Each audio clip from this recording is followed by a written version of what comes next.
I've got two people here that are going to sort of lead a short discussion on the copyright, because everybody wants to know, if I create something with AI, can I copyright it? And I know Amy Goldsmith and Ken Winnell know a lot about this, and I suspect Walt may have already seen that this morning. It came out, the copyright new rules for AI just came out. So Ken, I'll let you start there and bring in the other folks as you'd like to do that. Yeah, I'll caveat that, Lee, that I am deferring to the expert, Amy, who is the litigator and understands more about copyright in one hand than I could ever hope to understand. But there is you can Google it if you want. It's called Copyright and Artificial Intelligence Part 2, Copyrightability. It was published just recently, I think within the last 3 days. And you can search for it. It's the United States Copyright Office. It has some good guidance and it has some decent statements about, when and where. The questions around copyrightability and AI can be resolved, pursuant to the existing law without the need for legislative change. So that's the first we're seeing. And Amy, you can tell me if I'm saying this right. That's the first we're seeing where they're saying stay the course with respect to copyrights.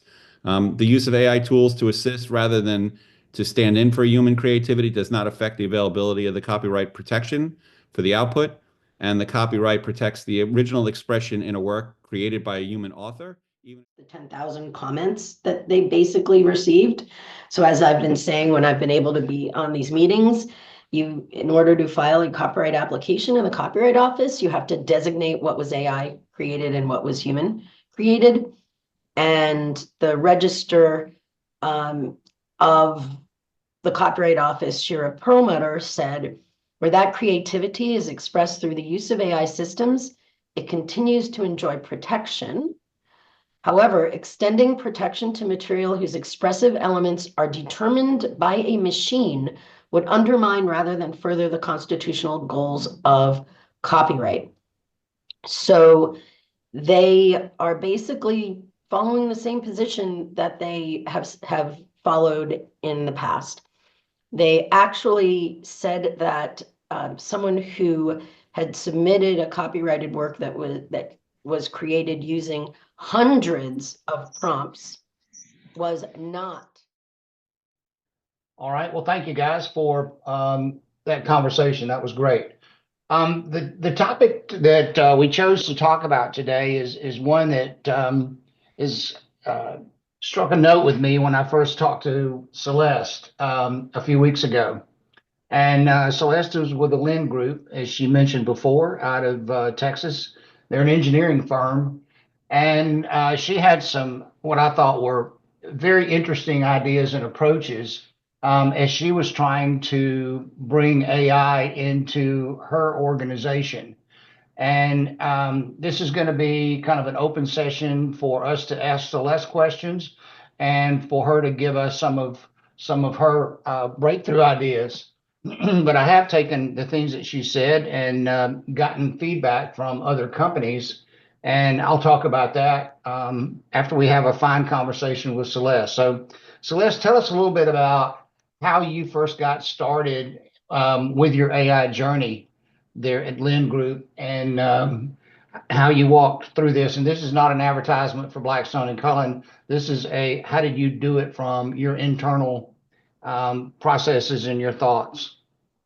Yeah, so we have I'd say maybe 5 employees that were using ChatGPT on a daily basis. And I will include myself in that because I use ChatGPT daily as well.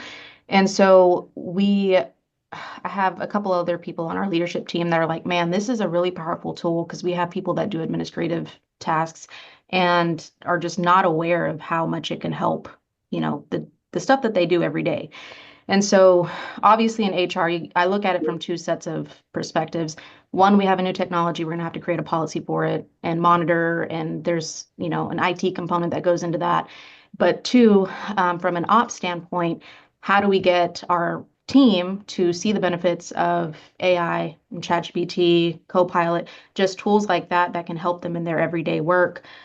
And so I got onto the Vistage network and was looking, and I used ChatGPT to try and give me some resources.